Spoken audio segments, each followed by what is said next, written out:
Welcome back to another episode. Let's get going because we've got a lot to cover. Today's episode is about the pricing do's and don'ts. How much do we charge? What's the magic formula? What if I'm more expensive than my competitors?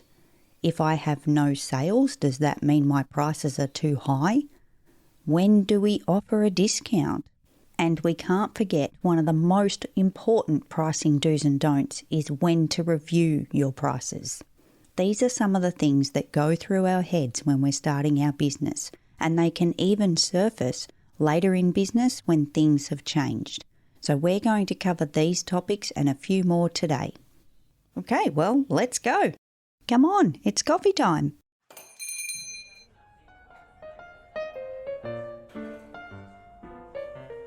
You're either listening because you're about to set your prices or you've got them and it's time to review. So I wanted to share with you a story of mine from when I had my first business and how I set my prices. My first business was a cafe. Surprise! This was quite a few years ago, and essentially what happened was I had to do some market research and look at what my competitors were charging. I was very close in a shopping centre to other cafes at the time. It was really important to be competitive because the new kid on the block in a new space, in a new business, is obviously going to be looked at based on pricing, especially in a retail environment. If your business is a service-based business, an online business, or a non-retail business, this is a completely different circumstance.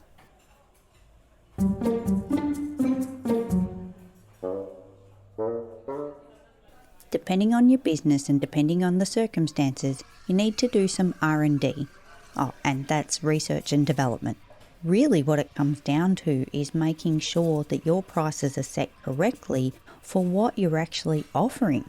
If you're service-based, it's really important to price yourself correctly based on the expertise, based on the problems that you solve.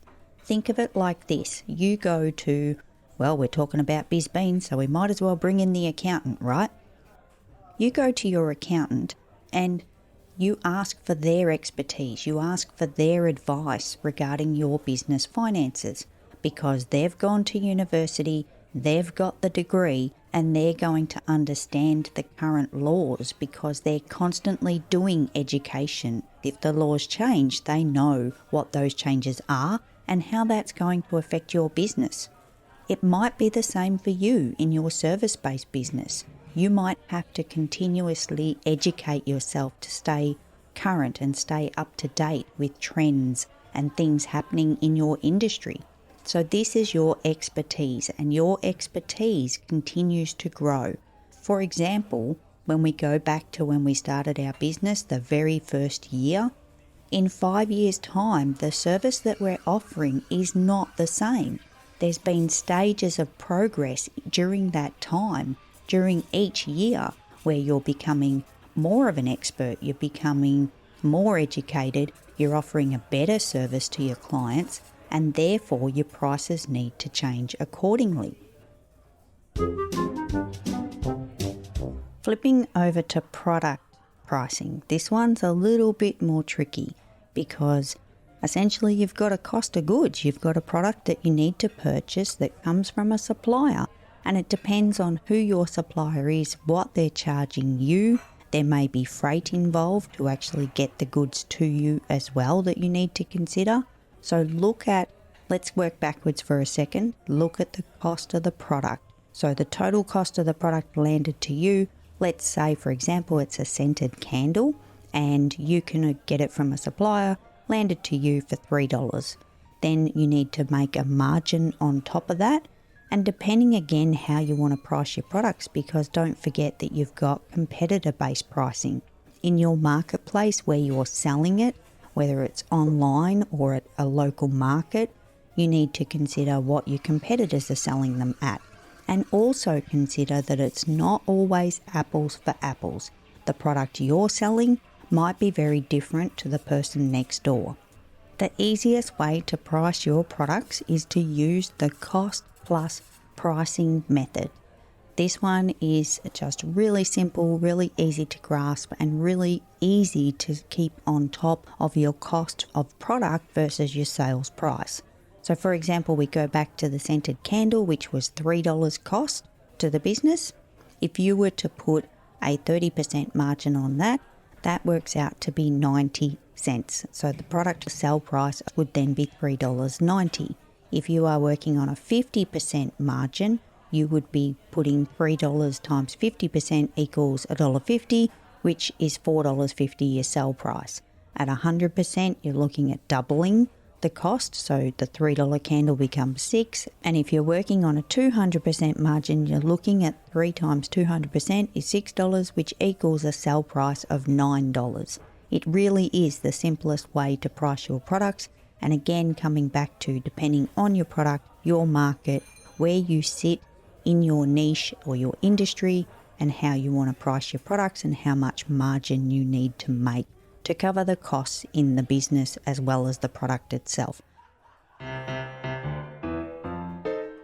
Because don't forget, although you bought that candle to you landed for $3, and when I say landed, that means all inclusive of any freight or other charges, you have to potentially repack it. If you do labeling, postage, the envelopes, the padding, the boxes, whatever that looks like needs to be added in the cost of the product.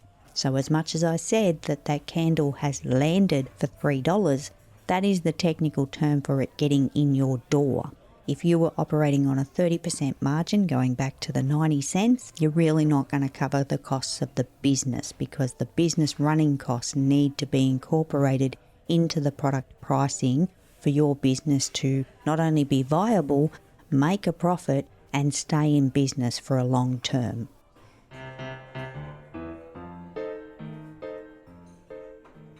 In a perfect world, you would have a markup between 30 and 50% on your products. If you don't, it could be a little bit more, and if that's the case, it could be due to things like customer service.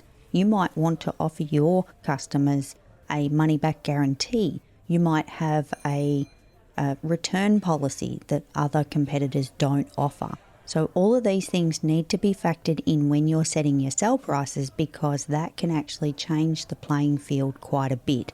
And also consider, are you selling a budget product or are you selling a premium product? Okay, so I don't know about you, but I'm happy to move away from the products at this stage, because that was pretty heavy. Like, that stuff can actually do your head in. So right now we're going to turn this thing around and we're going to step into something a little bit lighter. One of the other things we wanted to touch on in this episode is, what if we are more expensive than our competitors? Well, that happens. That's a real thing. And it's not something to be afraid of. Again, we come back to, like I mentioned in the product section, we have to consider what we bring to the table, whether it's products or services. What makes us better than our competitor? And these are questions that you need to ask yourself, and sometimes we don't have the answers straight away. Sometimes we need to have a couple of cups of coffee. So once you've brought this to your own table and had that conversation with yourself, you probably will find the answer to that struggle.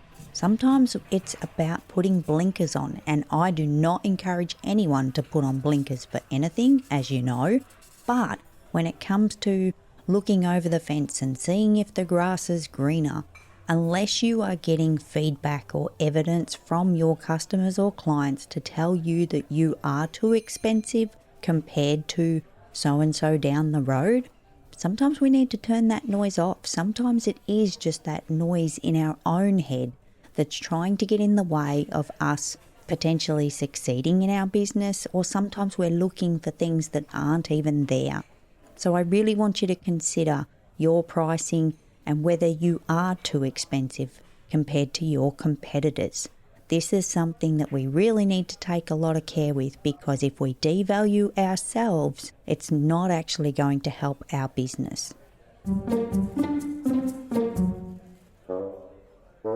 And just while I'm on a little bit of a roll here, let me talk about another elephant in the room.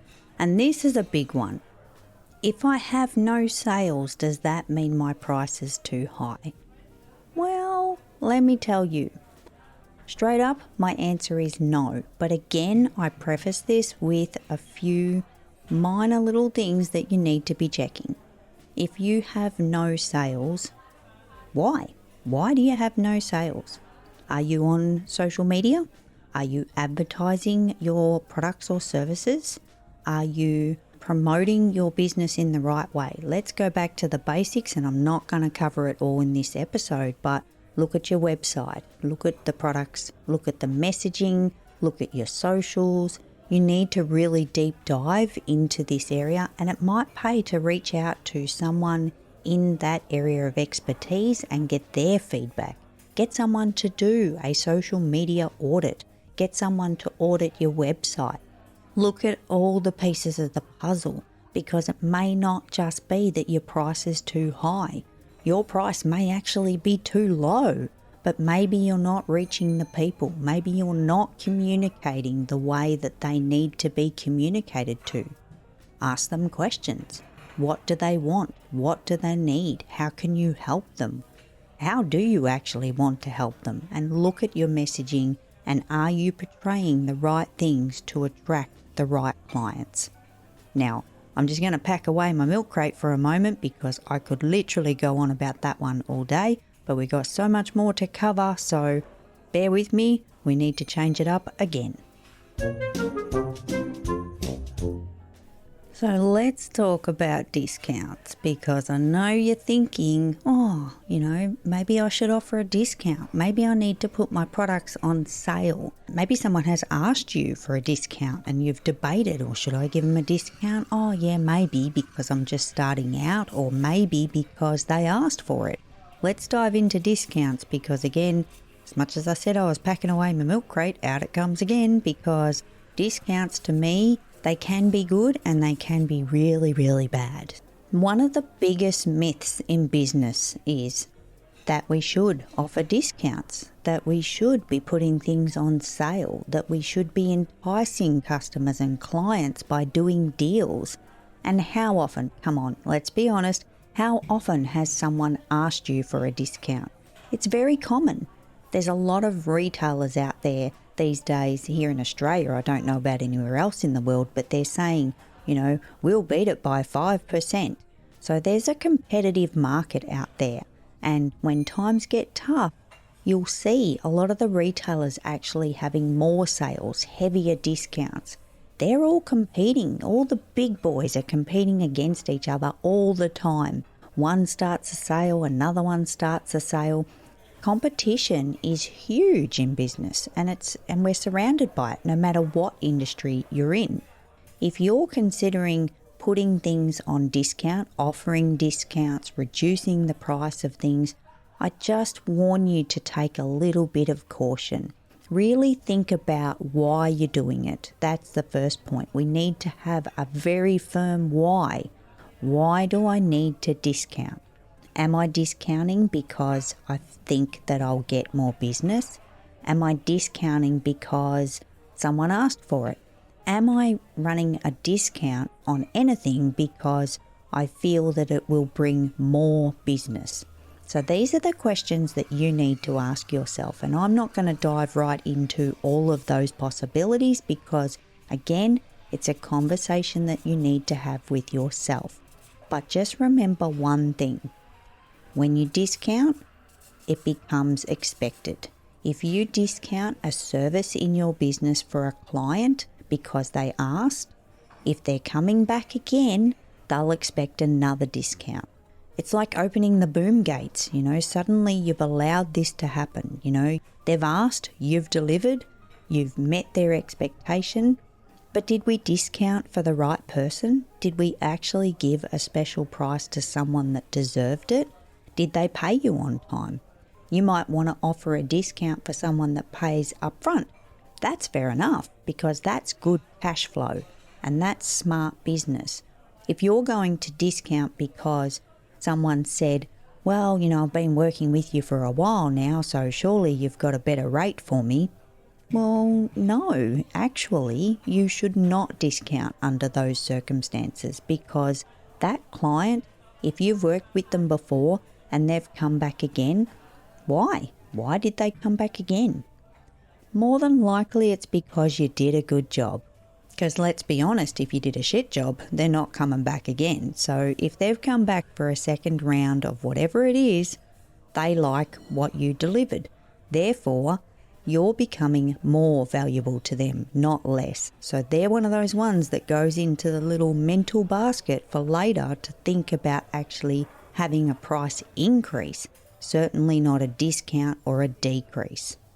So with all that being said, again, I encourage you to think about why you're discounting. Really have a genuine reason for it. If it's to match a competitor, if it is to appease a client, if it's to appease a client that doesn't deserve it, just sit down and have a cup of coffee with the reason why, because I'm pretty sure once you sit down and think about it, sleep on it if you need to, you might find that you don't actually need to offer a discount at all.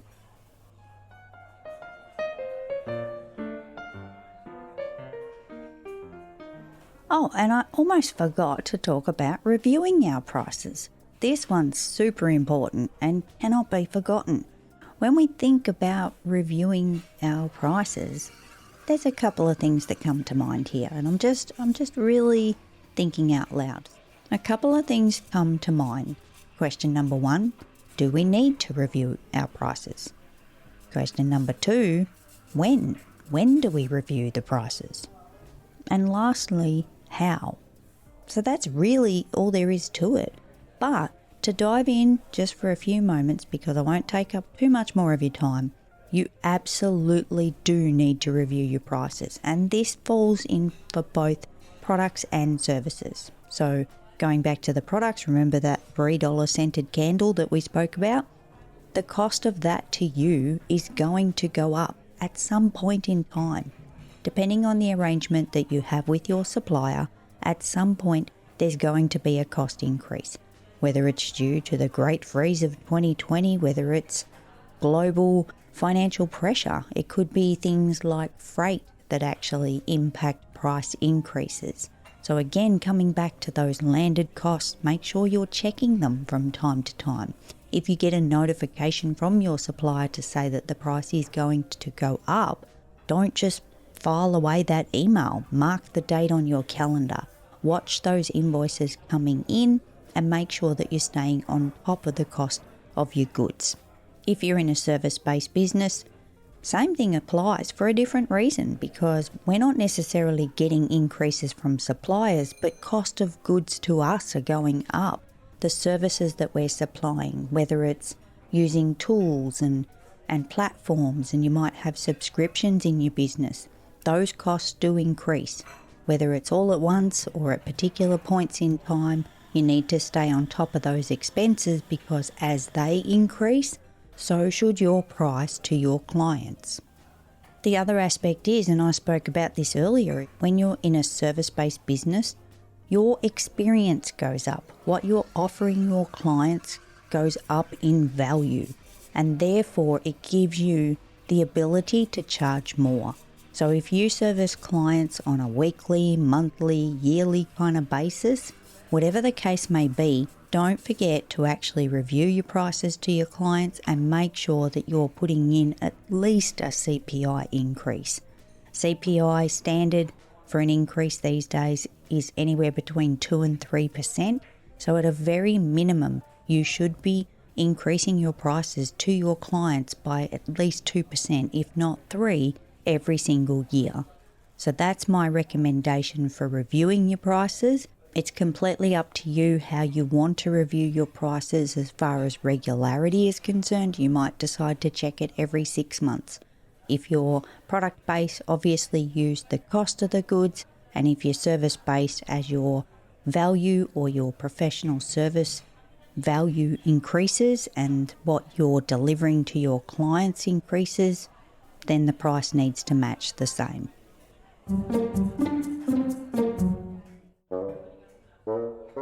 So you might be thinking, okay, so what's the magic sauce? Where's the secret recipe? What are the special herbs and spices to all of these pricing do's and don'ts?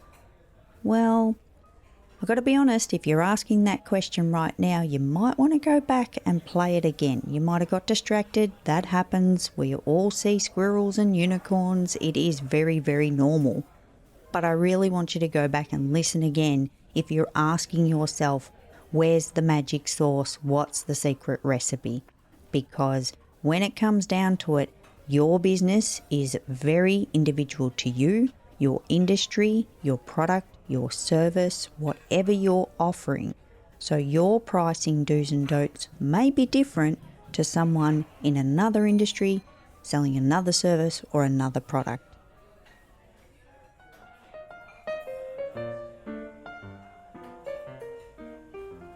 A little parting advice I do want to bring you today is, what happens if you don't price your products and service correctly? Well, don't think I need to spell this out, but I'm going to because it's really important and I don't want you to be in this situation. If you don't price correctly, your business will not be successful. It is that simple. You have to price correctly, even if it means that you're slightly over your competitors for whatever reason. Go back, listen again, like I said. Remember that you are in business. This is business. It is not personal. So you have to have prices on your products. You have to have a profit margin. You have to mark up the goods that you're selling. Because if you don't, you won't be around for a very long time. And everyone doesn't start a business. Well, maybe you do, but not everyone starts a business to be in business for 6 months, 12 months, 18 months, 2 years. Hopefully you've started your business because you're looking at a longer term plan for you and your personal development, your personal growth, your future. You know, you could be planning for the next 30 years for retirement. Whatever that is, make sure that you're pricing your products and services correctly, because trust me when I say that it will end up with you having not only a profitable business, but also a business that encourages growth. And that's what we want. We want a business that grows, and we want a business that's going to make us some money. One of the other things we didn't discuss was pricing so that you can pay yourself. And I'm just going to leave that with you, because make sure that you are factored into your pricing. Whether it's a service or a product, they are my final parting words. Price yourself into everything as well. Thank you so much for joining me on today's episode. I hope there's been some value in this for you. If you did enjoy the show, please leave me a rating or a review. It will really help support the show and ensure that these shows get to more people, so that more people can understand their business finances and feel comfortable with them. And I gotta say, guys, I'm going to head over and grab myself a takeaway latte. If you haven't had a coffee, I suggest you do the same. And until next time, happy biz beans to you.